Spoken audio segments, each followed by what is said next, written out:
Bom, gente, boa noite para todos. Enquanto estou aqui abrindo a apresentação, eu vou me apresentar rapidamente. Sou o professor Ed Benini, professor no curso de Administração aqui na UFT, no momento licenciado para doutorado. E a gente anda nos últimos, até dá para fazer umas contas aí, há uns 15 anos, que a gente anda estudando e militando na economia solidária. E em 2011 nós participamos de um projeto nacional, de um curso de especialização voltado a formar gestores em políticas de economia solidária.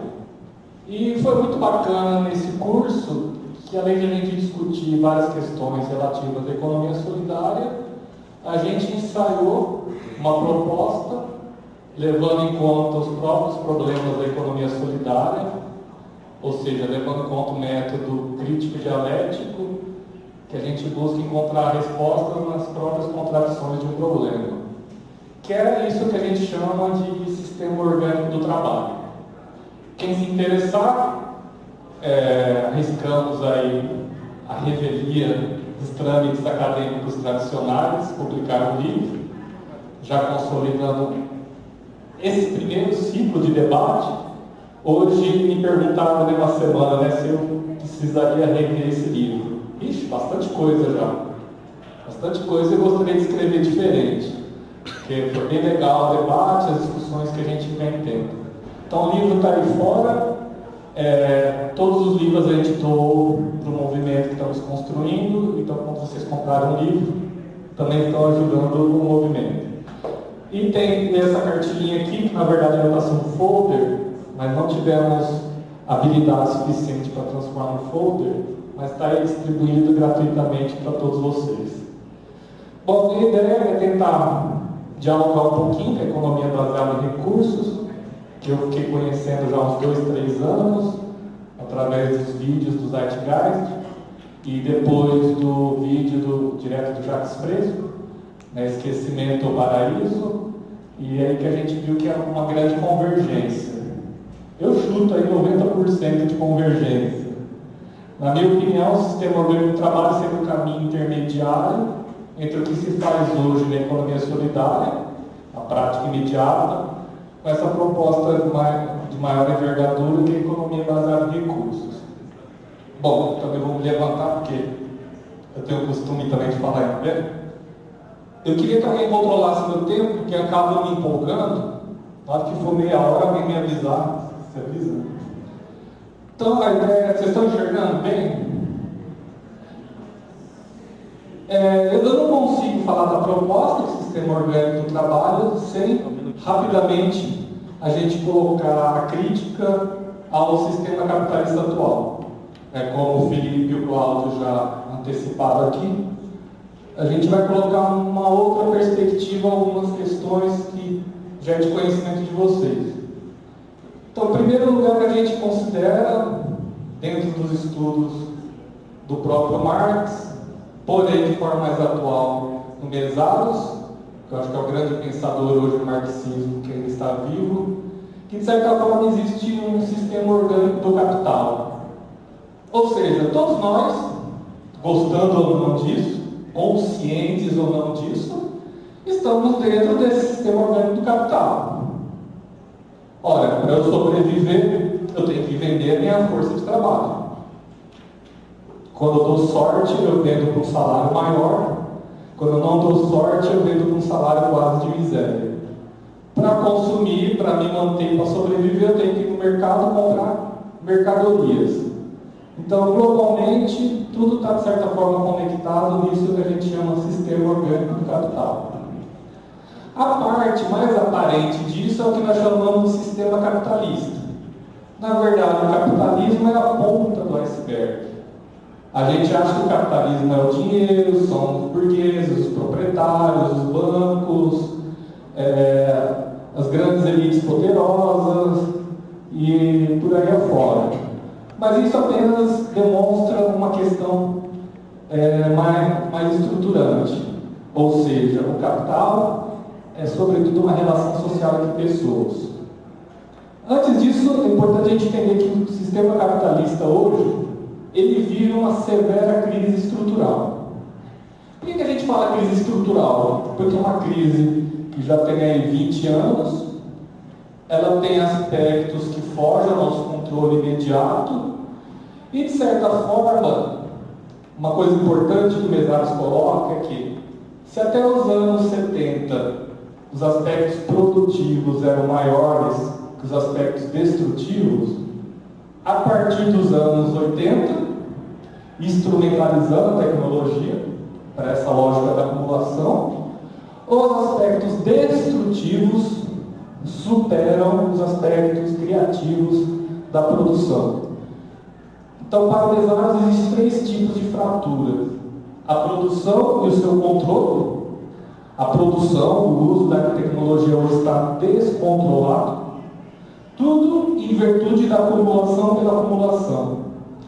É até difícil a gente traduzir isso em números, mas para vocês terem uma ideia, mundialmente hoje o PIB, Produto Interno Bruto, mundial, como se o mundo todo fosse uma grande empresa, é equivalente a 50 a 60 trilhões de dólares. É difícil a gente imaginar. Já o capital financeiro, que é o desdobramento dessa acumulação, chega a ser de 500 a 600 trilhões de dólares. Quer dizer, existe dinheiro absurdamente em excesso e, ao mesmo tempo, existe tanta miséria, catástrofe, desastres. A gente está aí à mercê, talvez, de uma nova guerra na Síria. Então, de certa forma, a gente vive um sistema altamente contraditório. O capitalismo não é só miséria, ele também é miséria. O capitalismo não é só riqueza, ele também é riqueza.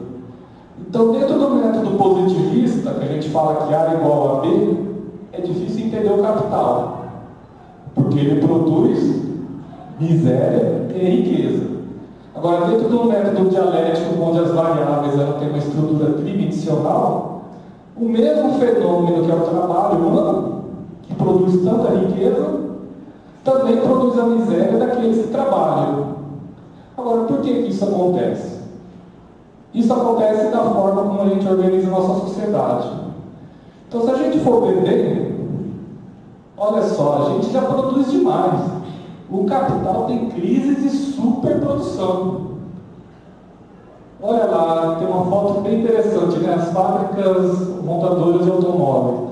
Na crise de 2008, tinha automóvel que eles não sabiam nem mais onde guardar, só que as pessoas não tinham dinheiro para comprar os automóveis. Quer dizer, a fratura entre a produção e o consumo. E, de certa forma, isso leva a desemprego, leva a várias externalidades negativas. No limite, isso leva a vários cenários aí catastróficos.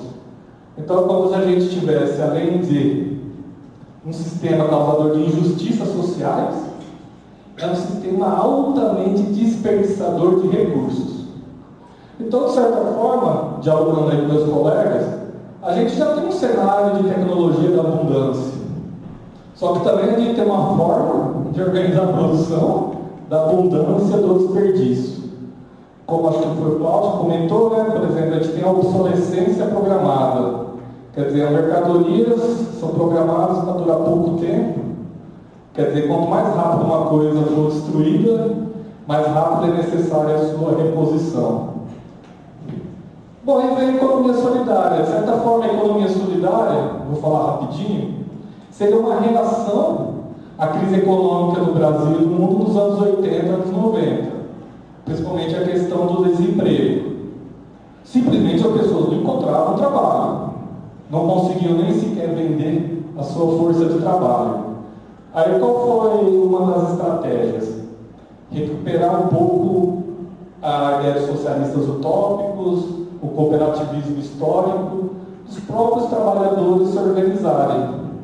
Eles mesmos buscarem os meios, os recursos para o seu sustento. Então, a economia solidária é um movimento, uma prática baseada em princípios de solidariedade, de cooperação, de crítica ao sistema capitalista, no qual não há dono, patrão ou proprietário, não tem o dono da empresa, o chefe, tudo é buscado de forma igualitária e é baseado nos preceitos da autogestão. Quer dizer, cada cabeça um voto, todos são iguais no processo decisório. Bom, isso daí seriam os princípios, porém, como nós temos um compromisso de estudar a realidade como ela é, e como a gente tem um compromisso histórico dos trabalhadores, a emancipação social, é preciso ver o outro lado. É preciso analisar a prática concreta da economia solidária. E é muito complicado a gente fazer essa análise das suas contradições. Acontece muitas vezes na ciência que a gente se apaixona pelo nosso objeto e acaba não enxergando devidamente os seus problemas. Então a gente tentou buscar um recuo, um diálogo, para enxergar, olha, por que já está há 20, 30 anos, né, buscando o movimento da economia solidária e ela não consegue evoluir, não consegue sair da margem da economia capitalista. Discutindo, a gente acredita que as razões principais seriam essas: a ambiguidade de múltiplas propriedades de grupo, então eles não superam a propriedade privada. Do ponto de vista do conjunto da economia, cada cooperativa é como se fosse uma propriedade privada, flutuando no mercado capitalista, e isso leva a um conjunto de unidades fragmentadas e dispersas. Ou seja, é como se, para você sobreviver no mercado, uma cooperativa, um empreendimento econômico solidário, ele precisa, de certa forma, competir com o outro. Isso vem levando à prática de subordinação ao intercâmbio mercantil. Quer dizer, olha, para a gente montar uma cooperativa, eu preciso do mercado. Eu preciso do mercado para conseguir meios de produção, para produzir, conseguir crédito, conseguir vender a minha produção. Então, de certa forma, tudo a gente depende do mercado. Eu participei já de 3 incubadoras e uma das questões mais problemáticas é discutir o mercado. Como inserir as cooperativas no mercado. Isso vai levar a outro problema que a gente observa hoje no Brasil, que é a forte bandeira por políticas públicas para a economia solidária. Mas por que isso acontece? De certa forma, o Estado ele acaba tendo um papel compensador, visto essa insuficiência dos empreendimentos solidários de conseguirem se articular e alavancar o seu desenvolvimento. Então, é uma espécie de compensação. É como se o Estado viesse para compensar a insuficiência de você estar no mercado. Gente, quando eu estou falando isso, eu não estou desmerecendo a economia solidária. Veja bem, as empresas capitalistas simplesmente não iriam sobreviver sem o Estado. É muito subsídio, taxas de juros reduzidas, investimento em infraestrutura. Se vocês for pegar 2008, a crise financeira de 2008, quem que salvou o sistema financeiro internacional? Foi o Estado americano. A bagatela de 3 a 4 trilhões de dólares. Diz os analistas que com 10% disso acabava com a fome no mundo. Então, recurso para acabar com a fome não tem. Recurso para acabar com o sistema financeiro, para sustentar o sistema financeiro internacional, tem. Então a gente vê que uma assimetria de poder terrível. Então nosso argumento é que a autogestão da economia solidária sofre de uma insuficiência ontológica. Insuficiência, ou seja, se a gente for pegar a lógica do mercado, do capital, a economia solidária se assemelha a vários pontos flutuando dentro desse sistema orgânico do capital. E cada ponto desse, que é o empreendimento econômico solidário, ele consegue apenas enfrentar uma dimensão do sistema econômico, qual seja a autogestão imediata, lá dentro da fábrica. Eu consigo, pelo menos, segurar mais-valia industrial, aquela que eu perderia com o proprietário, com o dono. Porém, todavia, entretanto, Marx já nos ensinava que a extração da mais-valia ocorre de forma preponderante na circulação de mercadorias. Então, a extração de mais-valia ocorre principalmente na forma como as mercadorias circulam entre si. Então, nesse ponto, há uma perda de 80%, dá para chutar esse número, da riqueza gerada dentro daquele empreendimento. Então, é como se a cada 10 horas que eu trabalho, 8 horas eu trabalho para o mercado e 2 horas eu trabalho para mim.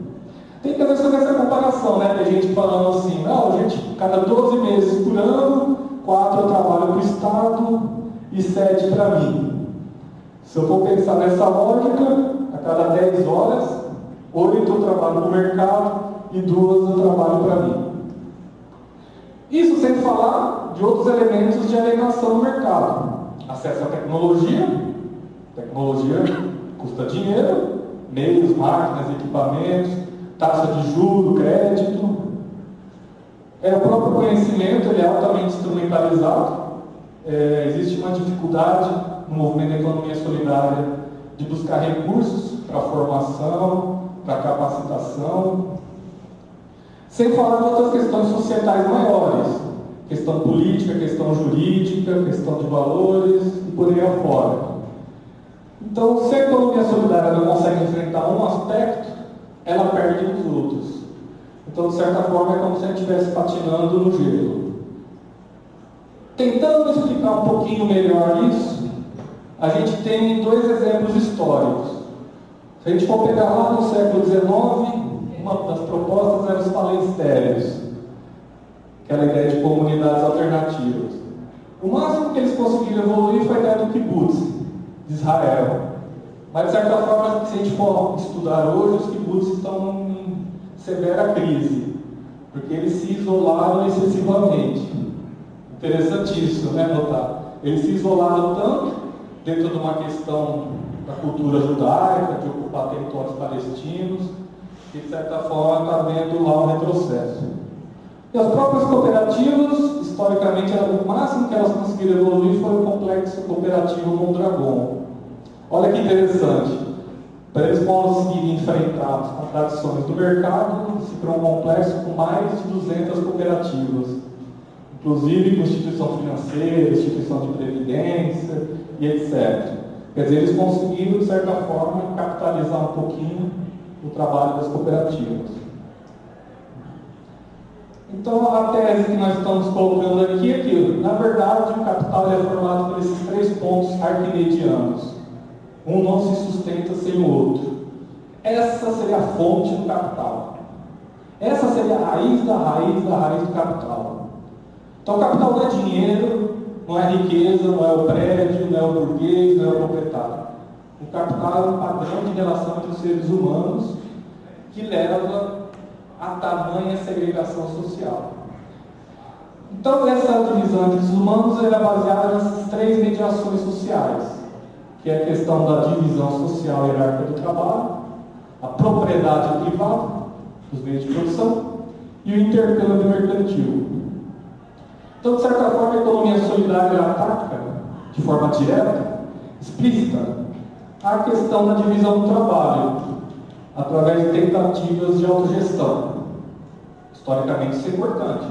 Isso já nos dá um acúmulo histórico, um acúmulo de conhecimento, um acúmulo de lutas relevante. Porém, todavia, não se conseguiu ainda nenhuma proposta social pensar alternativas ao intercâmbio mercantil. A própria economia solidária acaba caindo na ideia de mercado solidário ou socialismo de mercado, o que é uma contradição em termos. Quer dizer, é algo dificilmente se realizar na prática. E outro aspecto importante, eu não consigo entender o capital se eu não entender também isso daqui, processo de alienação do trabalho. Afinal, se a gente tem tantos recursos, tantas tecnologias, por que as pessoas aceitam ser exploradas? Porque para a gente que acaba se envolvendo nesse estudo, parece tão óbvio, né? Que há outro caminho, que há outra alternativa. A questão-chave aí é que, na medida que nós produzimos a nossa existência, no dia a dia, desde quando a gente começa a estudar, nos primeiros anos, na faculdade, até nosso primeiro trabalho. Isso vai formando também a nossa concepção de mundo. Então, a nossa forma de ser está relacionada com a nossa forma de pensar. Essas duas coisas estão vinculadas. Então, veja bem, a alienação não diz respeito apenas ao intelecto, de não saber, de não conhecer. A alienação diz respeito a não poder, a não controlar, a não estar, a não se envolver. O próprio Marx, de certa forma, é alienado. Apesar de ele ter escrito o Capital, conhecer a sua época melhor que ninguém. Mas, ora, nos últimos dias de vida, ele tinha 2 batatas para comer, passando fome, morrendo doente, moribundo. Quer dizer, ele não tinha controle sobre a sua existência. Então, alienação sobre tudo isso, a falta de controle dos seres humanos sobre a nossa existência, sobre os recursos que nós temos. Então, essa alienação do trabalho vai se dar em 2 níveis principais: a divisão entre os que pensam e os que executam, entre o trabalho intelectual e o trabalho manual. Essa divisão deixa marcas nos seres humanos. De certa forma, em geral, quem está no trabalho intelectual tende a ficar arrogante, tende a se isolar, a se proteger, tende a ter uma renda maior, de 5 mil reais para cima, e quem está no trabalho manual se degrada o seu corpo, degrada a sua formação cultural, ganhando às vezes 200, 300 reais por mês. Então, essa divisão segrega pesadamente a humanidade. E a própria segregação entre os homens e a natureza. A natureza virou um ser estranhado, uma coisa para se consumir, para se destruir, para se devorar. Perdeu-se o vínculo que nós, seres humanos, também somos da natureza. Como Marx disse, nós somos a parte da natureza que pensa, que é consciente de si. Infelizmente, nós não conseguimos recuperar esse aspecto de estarmos conscientes que somos parte dessa natureza. Bom, então, de certa forma, aquelas 3 mediações do capital reproduzem a alienação, e a alienação reproduz aquelas 3 mediações: intercâmbio mercantil, propriedade privada e divisão social do trabalho. Só para vocês terem uma ideia, essa daqui é a mais antiga, a divisão social e hierárquica do trabalho. Veja bem, gente, não é que não se deve dividir tarefas, distribuir. A questão aqui que a gente coloca é que alguns seres humanos têm uma função social, de mandar, de pensar, de conceber, e outros seres humanos têm outra função social, de obedecer, de se subordinar, de seguir, etc. Então, a divisão social do trabalho, ela tem, chutando aqui, 15 mil anos. Então, olha só, o capital começou a se formar há 15 mil anos. E é interessante que ela começou em algumas tribos, algumas comunidades, mas ela ficou mais forte no Egito Antigo. É bem emblemática a construção das pirâmides. Veja, lá na Antiguidade já existia excedente econômico. Ora, colocaram a civilização inteira para construir uma coisa colossal. Alguém já foi no Egito visitar as 3 pirâmides? Mas dá para ter uma ideia do tamanho que é aquilo. Imagine aquilo sendo feito há 15 mil anos atrás. Quer dizer, a força coletiva já gerava, de certa forma, um excedente econômico. Porém, apropriado pelo líder, pelo chefe, pelo faraó, que é o que o Maurício Natterberg chama de modo de produção asiático, onde há uma propriedade já privada, mas privada do chefe, do faraó, da família, há uma divisão do trabalho, e não tem mercado, mas o excedente é apropriado politicamente por esse chefe. Pulando aí vários anos, a esquerda tradicional, a esquerda histórica, inspirada no Marx, porém deformando Marx, enfatizou a luta contra a propriedade privada, que acabou virando estatismo. Se se pensava que, olha, se a gente superar a propriedade privada, chegaríamos ao socialismo. A história demonstrou que isso foi um grande equívoco. Na verdade, o estatismo demonstrou uma forte centralização, uma forte hierarquia dos que mandam, dos que obedecem, e na interpretação do August Stauffenberg, voltou-se ao modo de produção asiático. É como se na história a gente tivesse regredido 10 mil anos. Interessante notar isso. Mesários, que tenta ser um pouquinho mais camarada com a esquerda, fala assim, não, superou-se o capitalismo, mas não superou o capital. Por quê? Porque lá continua a divisão do trabalho, continua o processo de acumulação, e os trabalhadores continuam alienados. O Estado manda, você obedece. Na verdade, quem está no controle do Estado manda e você obedece. Trabalha feito um condenado. E você não participa de nada. Então, a gente vê que há um equívoco histórico de atacar parcelas do capital e não a sua formação no seu conjunto. Então, isso tem levado a retrocessos, isso tem levado a problemas. E eu acho que hoje a grande crise que a gente vive é uma crise de ideologia, de proposta, de projeto. A esquerda, de certa forma, está órfã de um projeto de mudança. Então, daqui que vem a proposta de um sistema orgânico do trabalho, que seria justamente pensar essas três mediações, simultaneamente. Uma depende da outra para existir. Então, digamos, a autogestão seria enriquecida pela ideia de autogestão societal, que seria uma forma, como o Cláudio colocou, de democracia direta, mas tem uma diferença pequena, mas decisiva. Na democracia direta, ainda se presume a desigualdade material entre as pessoas. Então, a democracia funciona, tendo ricos e pobres, pessoas muito poderosas, pessoas nada poderosas, pessoas que têm acesso cultural a mestrado, graduação, pós-graduação, quem nem sabe ler e escrever. Autogestão não. A autogestão não se efetiva sem igualdade substantiva. Se as pessoas não tiverem o mesmo patamar social, não há que se falar de autogestão. Não significa que todo mundo tem que pensar igualzinho, vestir a mesma roupa, fazer a mesma coisa, igual teve uma propaganda aí de produto de beleza que quis colocar essa imagem. Igualdade material e econômica diz respeito ao processo no qual ninguém tem a liberdade de explorar o outro. E todos têm a liberdade de serem quem eles quiserem. Se você tem igualdade, liberdade de escolher modo de vida, sexualidade, religiosidade, etc.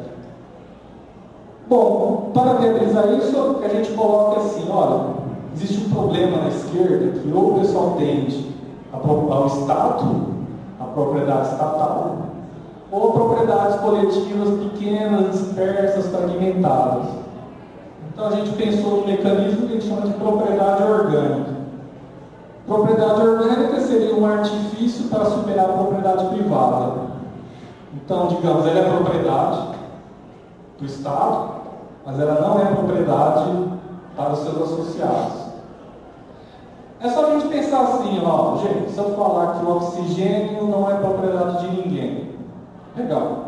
Não é a mesma coisa que eu falar que o oxigênio é propriedade de todos os seres vivos? Então, no limite, como os trabalhadores forem proprietários de todos os meios de produção, os meios de produção deixam de ser propriedade privada. Essa é a lógica. Simples, né? Aí, há outro mecanismo aqui que eu acho que é a questão que a gente precisaria, talvez, um curso inteiro para falar disso, que é a questão da renda sistêmica, que é um mecanismo para contrapor o intercâmbio mercantil. Acho que aqui está a maior sofisticação. Aí eu argumento aí com meus colegas da economia baseada em recursos, que não é necessário a gente chegar lá na frente, na automação, na abundância, para a gente ganhar autonomia em relação ao sistema financeiro e ao dinheiro. É possível, desde já, a gente conseguir quebrar boa parcela do poder do dinheiro e do sistema financeiro. Então, Então aqui é a partir de diálogo direto, né, que é a economia baseada em recursos. Então o que é a renda sistêmica? Eu já falei aqui. A renda sistêmica é um mecanismo no qual, eu precisaria explicar isso, mas eu vou pular. Mas é um mecanismo no qual coloca esse par dialético, valor de uso e valor de troca, que dentro da teoria marxista a gente produz as coisas não para a nossa necessidade, que seria o valor de uso. Por exemplo, a gente produz comida para comer, óbvio. Mas no sistema capitalista há um valor de troca. Se a comida produzida não tiver preço no mercado, o que vai acontecer? Ou o pessoal não vai vender, ou vai queimar, ou vai jogar fora. Ninguém está nem aí se tem gente passando fome. Se não tiver preço de mercado, já era. Não importa se as pessoas estão precisando ou não. Aqui a renda sistêmica coloca em rota de colisão o valor de uso com o valor de troca, no sentido de um superar o outro. Como? Como isso? Olha, pelo simples mecanismo, como meus colegas já falaram, de indexar produção e consumo. O produto global é indexado com o consumo global. O que é o produto global? O produto global nada mais é que o resultado dos trabalhadores livremente associados. Tomara que isso chegue ao nível global, né? De todos os trabalhadores se associarem. Aí sim a gente teria um produto global dos trabalhadores coincidindo, um produto global do planeta, no qual a combinação de trabalho, recursos e tecnologia gera valores de uso, gera objetos necessários para a gente.